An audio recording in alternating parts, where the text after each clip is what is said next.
Hi guys, me again. Fresh faced. Hopefully gonna grow a decent one. Don't know whether to swim for all of November. If the weather continues like this, absolutely not, because it's fucking miserable out. And you know, I've done it many years in a row now, about 3 years, but many I say, but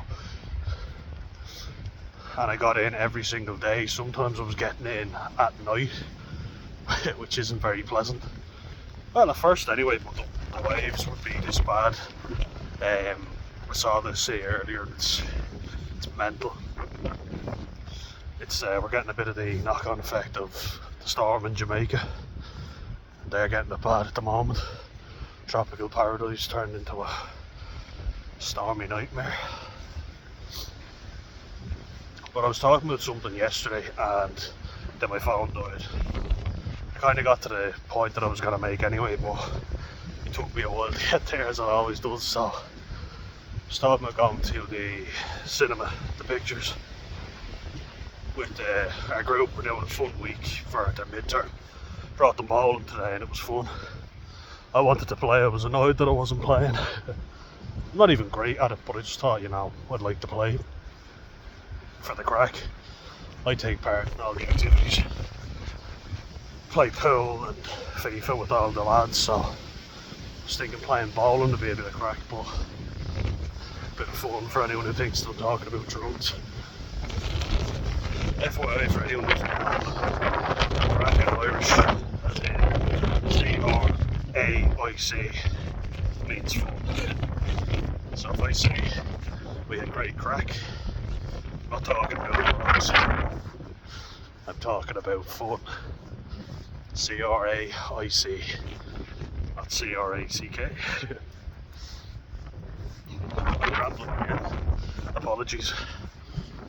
So yeah, like we went to the cinema, large group of us, and I think one thing I notice about young people nowadays is that they aren't very confident.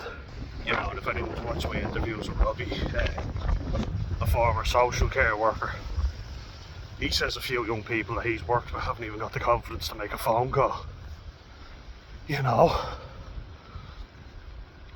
like to call up somewhere, like to order food or, you know, a taxi, which is mad to think, but it's not unsurprising. You know, and I was dealing with a different group. They weren't part of our group, but there was 2 girls, 2 lads, you know, so probably 2 couples. They were talking about the whole film, you know, and I was wondering, you know, because I was kind of sitting with it, and I get paranoid anyway, you know, where I think, are they going to start talking? They probably will, you know, they have their feet up on the back of the seat. And I've backed up a lot of young people, you know, like Gen Z, and our kids are really good, you know, we don't have much problem with them at all. Just one sec, sorry. Oh, good. Just making sure no cars are coming. But yeah, our kids are really good. I think the oldest they are is 16 or 17. Teenagers, you know. But this other group that came in were talking through, and I could hear them, you know, it was kind of pissing me off. And, you know, I was thinking, why aren't you saying anything? You know, go say something. And I get this nagging feeling on my shoulder of like, you should go over and say something. I don't know whether I should go and say something or not, and that makes me anxious too. Because I think if you're a young person especially, and I understand, young people shouldn't be giving out and moaning about stuff. You're young, what have you got to complain about? Except you do nowadays. You know, I would try to avoid giving out if possible, because it just makes me more tense, you know. But I was sitting with that and I uploaded the other video, but you can kind of see what I'm thinking in that video. But I want to go into more detail about the thought process behind it, you know. So bear with me for a bit of psychobabble. Before I went over and said something, what I was doing was I was thinking, why do you feel anxious? What are you actually anxious about? Because they were only young, you know, they weren't big enough to physically threaten me. Like, there were two lads there, but I would have wiped them away with one backhand, you know, or a bitch slap. And then they get their dad after me and he batters me. But I'm joking, I wasn't going to do that anyway. Like, you're a complete lunatic to do that. But I was with my brother before the movie, Indiana Jones, and it was shite, you know, it was terrible. Didn't enjoy it, but there were kids with their parents. The parents were kind of telling them to be quiet. Not that they were listening at all, but I kind of thought, oh yeah, leave it to the parents to do it. So the rain is really picking up. So if I pause in between, it's just because the rain is battering me. It's supposed to go away about now. But yeah, you know, I was kind of kicking their seat and I said shush, you know, they went shh. Didn't do it very loudly, and one of the times was funny because they were kind of saluting the film in an ironic way because it was so shit, you know, and I wasn't enjoying it. And they're only little kids, you know, you don't want to be screaming at them in front of their parents, especially if the film's crap. I was kind of thinking, oh. Plus I knew my brother would probably tell me to shut up and, you know, not make a fuss. And he's probably right, you know, especially when the film is dog shit. Sorry, Indiana Jones, but it's crap. People were saying it was better than The Crystal Skull.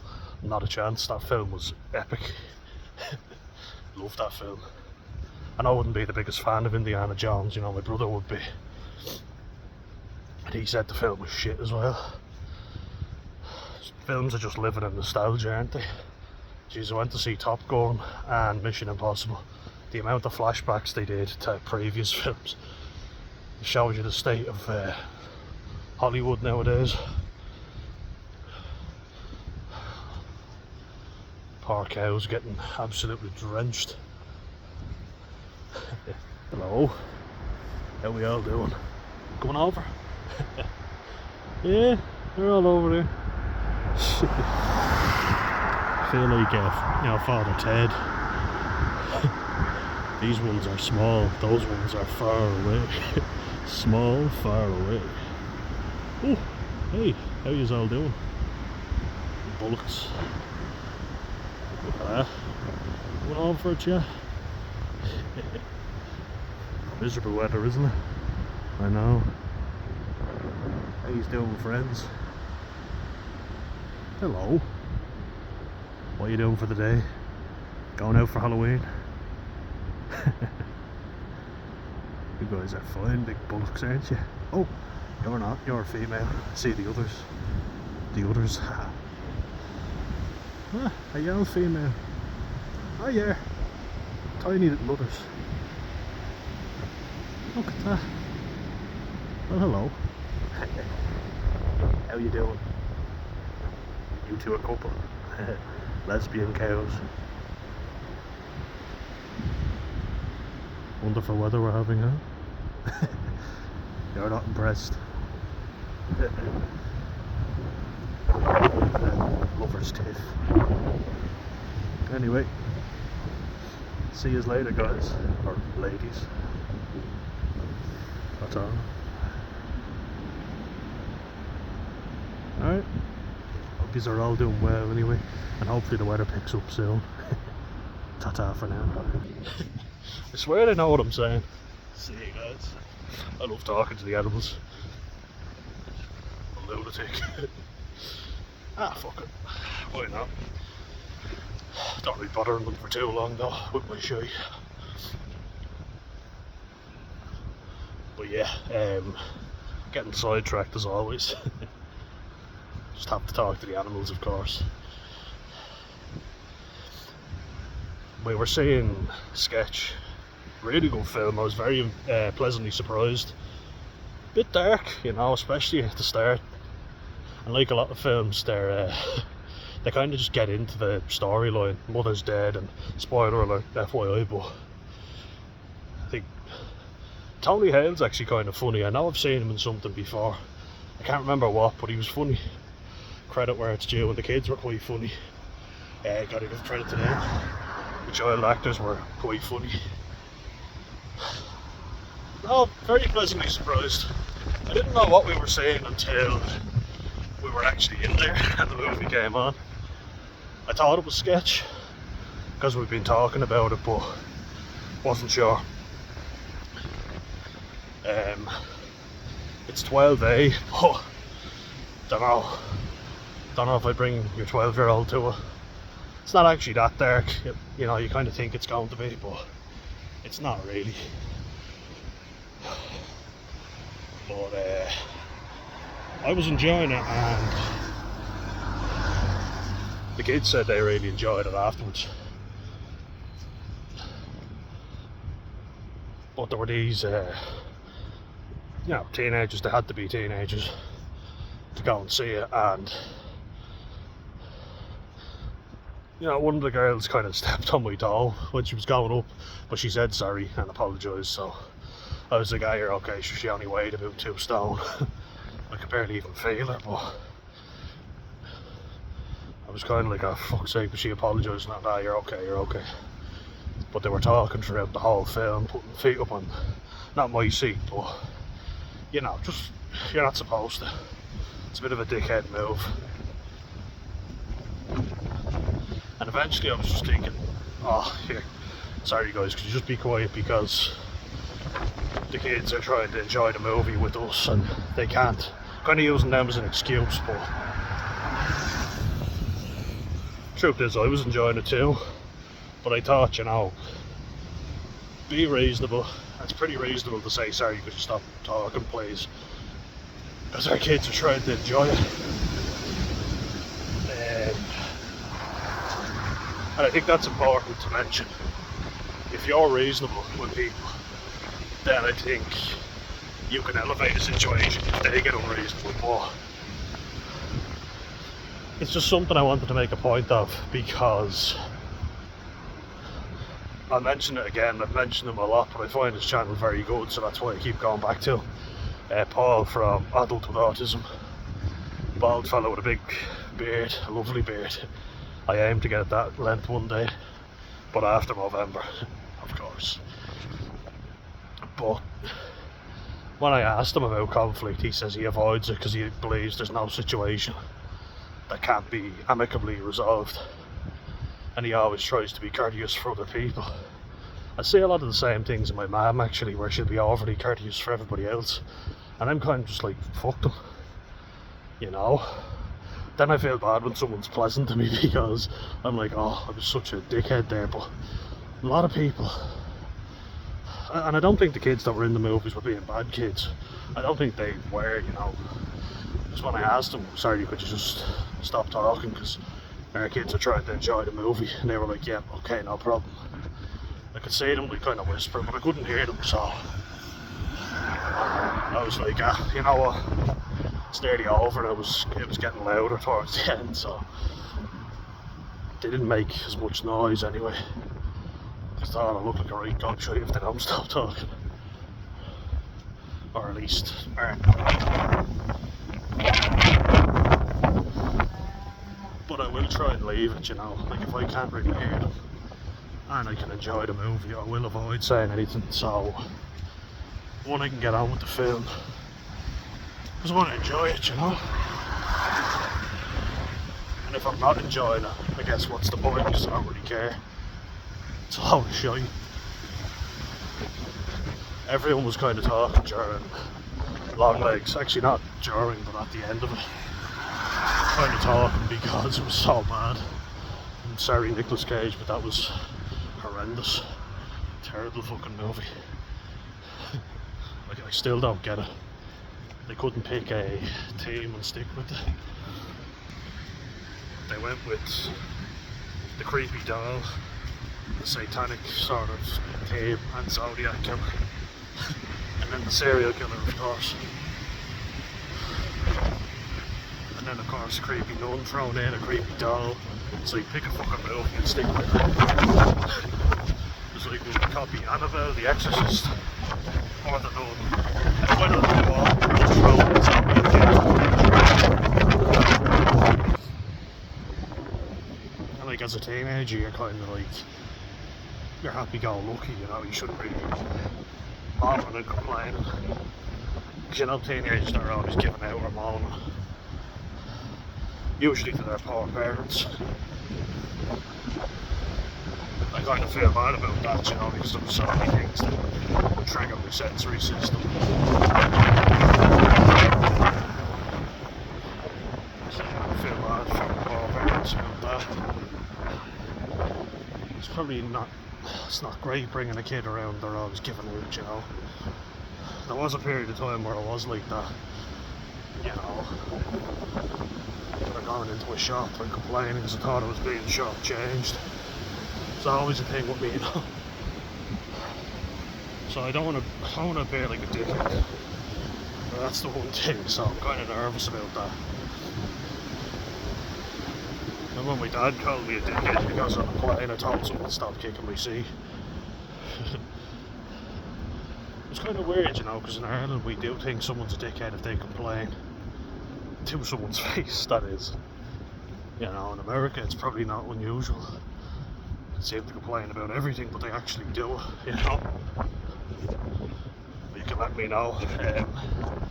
Great belt, Leah G, 8010. I got a couple of Americans on here who support my work.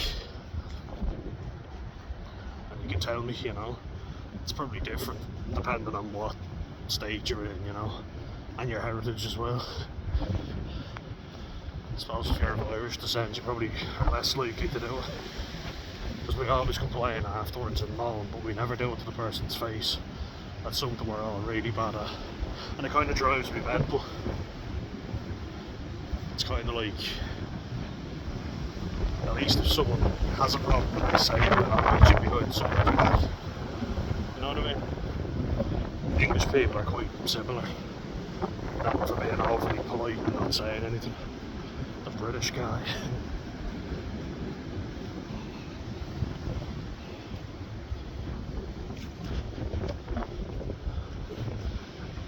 I think if you've got a problem, you get it off your chest, you know. You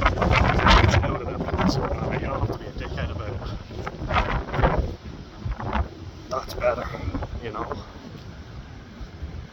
Better than holding on to it. I just thought it was funny that my dad called me a dickhead because I was uncomfortable if someone was kicking my chair and it was annoying me. But that shows you the kind of mindset, you know. I wasn't rude about it. You know, I said it to the girl, I said it to her parents.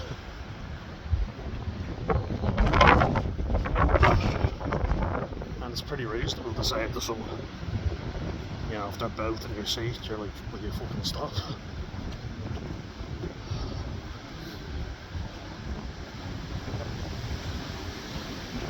There's a definite fear about people just communicating with people.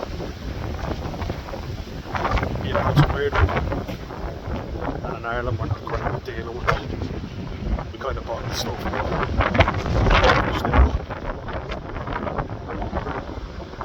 You know, some people have a real temper and I wonder why that is. You know, people who are perfectly comfortable giving out all the time. People who have no problem whinging and moaning. And then people who can, you know, like slam a car door into yours without apologising. Mostly elderly people, I have to say, from what I've seen. I'm getting some blackberries now because my stomach is still a bit weird. And these definitely help.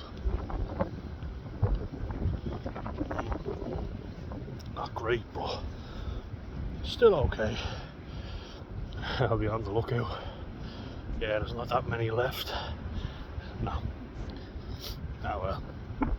But yeah, you know, oh, there we go. Some that are unripe are actually quite nice and bitter. Then that one's shit. There we go.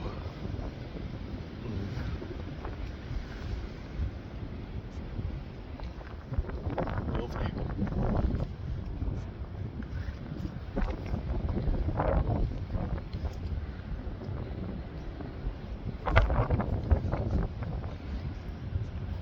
Lovely. There we are. But yeah, I wonder about the psychology behind that. Because I've asked my mum before, because if I'm with my mum, I'm always unsure what to say, and the moment kind of passes. So like, I'll go, oh, you ignorant fucking cunt, and then she'll give out to me and say, Dad, Jesus, stop swearing. And then I'm like, well, you know, they should have some manners. There's a lot of elderly people who think they get a free pass, and I mean they do get a free pass because they're older. You kind of go, oh, they're doddery, they're old, no hip, they're probably they probably didn't even know they did it, you know. You're kind of coming up with excuses. You look like the psycho for shouting at them. I'm always thinking about that, you know. So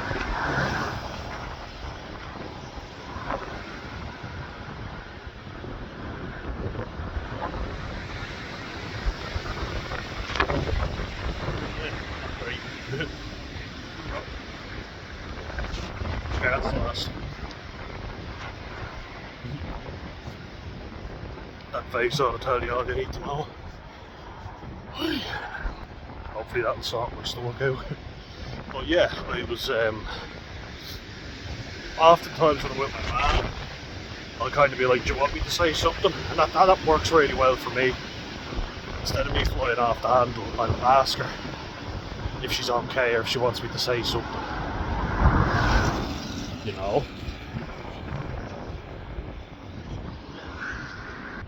Because she'll often complain and say something to me. I'll get upset and think, oh, she wants me to go and do this. I need to grow up here and do it. Then I do what she gives out to me. Structures work really well. You know? So I just say to her, look, if you need me, you ask. And she's like, yeah, no problem. If I need your help, I will ask you for it. And I said, grand, so I won't do anything unless you ask me. But you need to talk to me more, you know. She says I need to talk to her more, but I'm like, you need to talk to me. Because I get worried, you know. My brother, not so much. He doesn't really get bothered, but I would. You know. I'm a real warrior. Keyboard warrior. Like my grandmother in that sense. You know, and she lived on her nerves and also was on Valium and Xanax for her whole life, got over. I don't want to get to that level through me, you know, but it does kill you if you're not on top of it.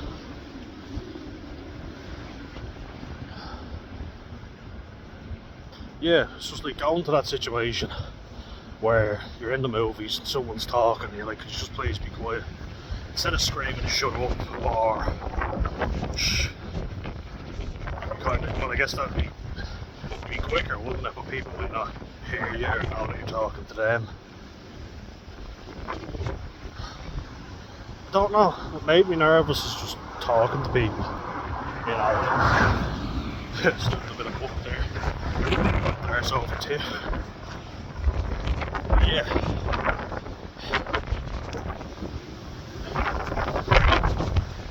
I forgot that I'm just nervous even, like having a pleasant conversation with people. I'd be worried about how I look, how I sound, you know, and if people think I'm weird or whatever, or if I'm saying the right thing, if I'm making enough eye contact, if I'm very stressed, you know, because I'll stop making eye contact. Like weekend now. I'm looking for traffic now.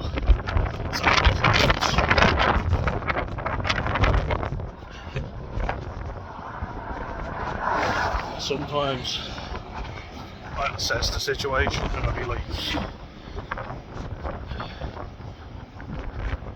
how are my family and my friends getting on and managing the situation okay? If they are, I'll just kind of leave them to it. If they're okay and they're dealing with it, because sometimes they'll say, if I'm dealing with it, leave me alone. So I'll be like, okay, message received, you deal with it. And I won't bother you or get involved unless you ask. Because I'll just make a situation out of nothing. So it's like, fair enough, grand.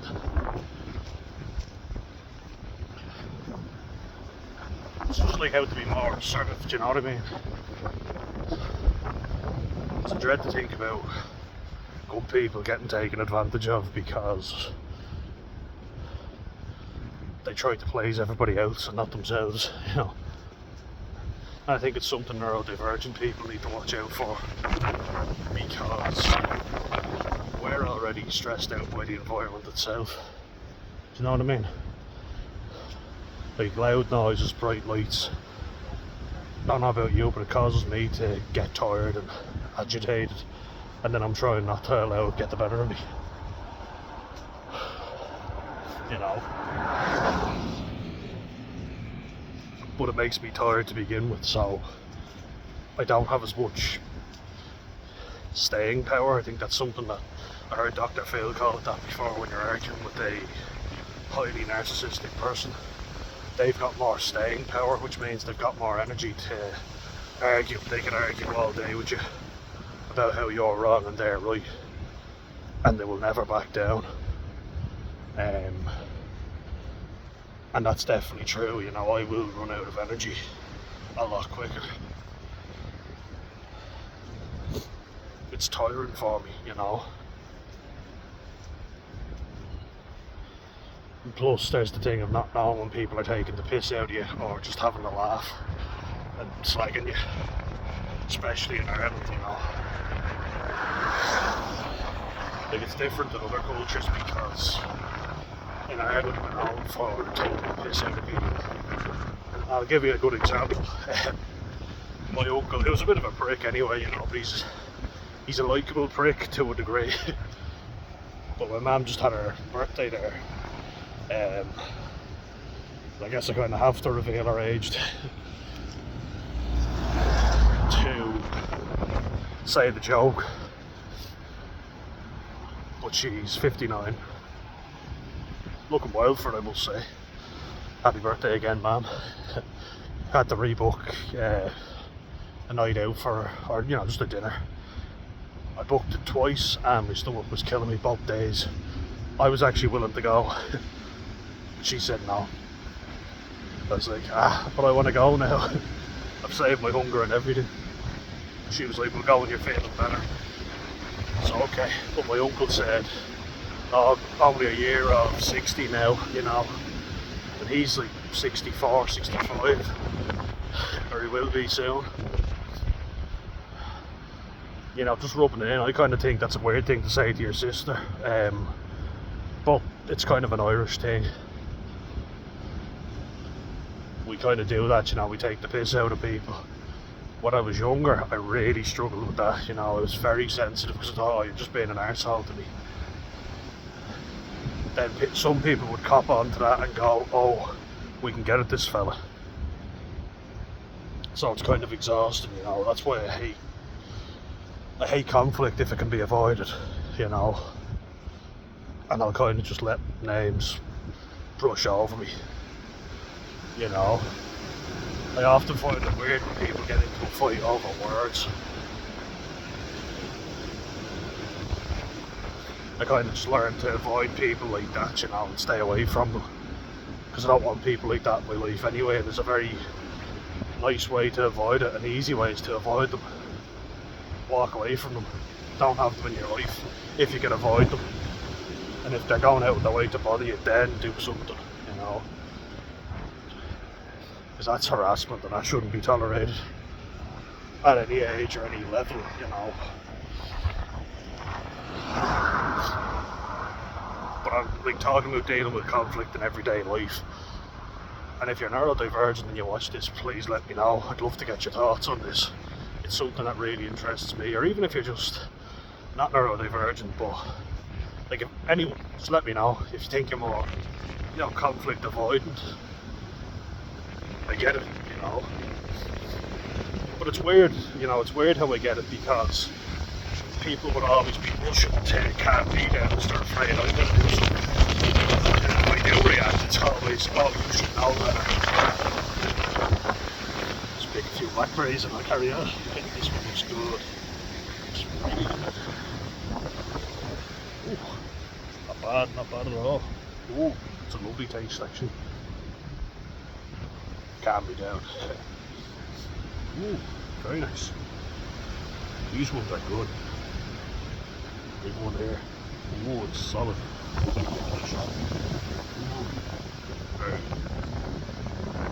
No batch of last.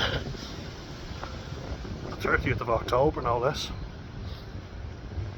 But you know what I mean, when I was young, I was very much conditioned that you're wrong. You always lose your temper.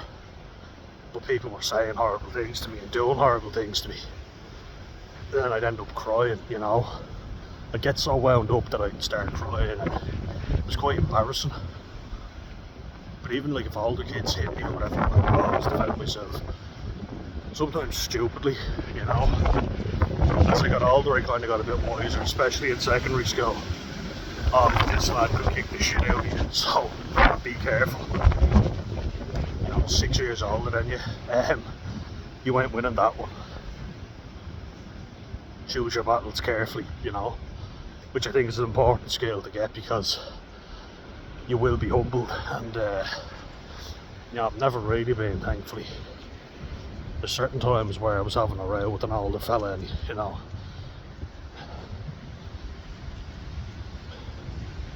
I just walked away and avoided the situation.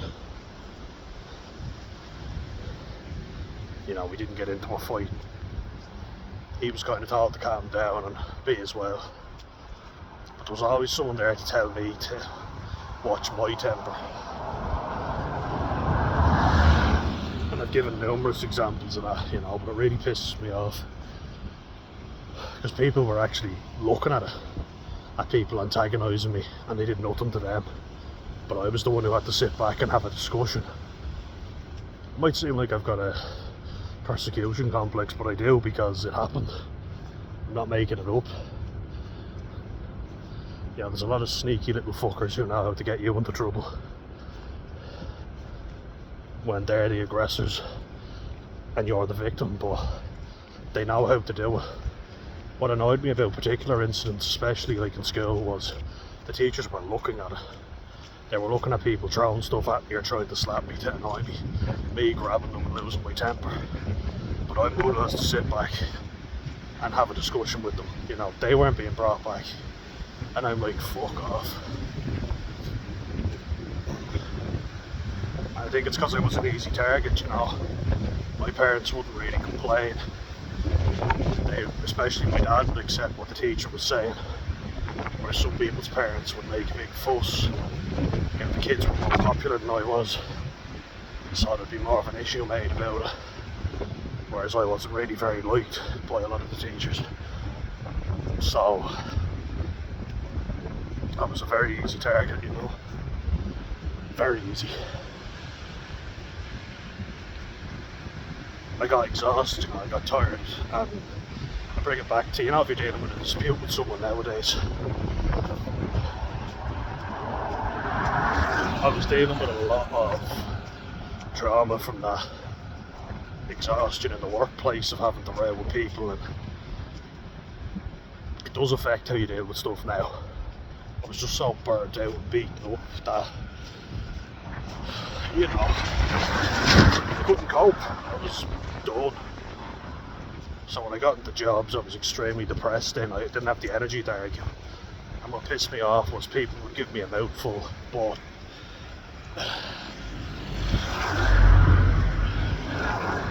if there was an intimidating group of lads, I would be the one that had to deal with them.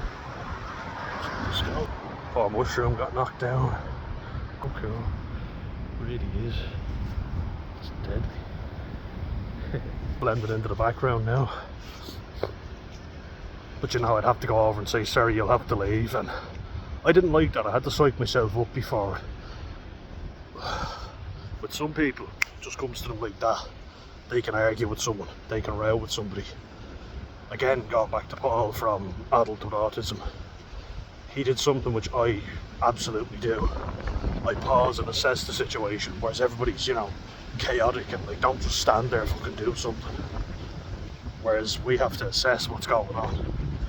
Somebody's fallen over. Okay, check to see if they're breathing, check to see if they're alright. That's an extreme case. I now have my basic first aid, so I know what to do, but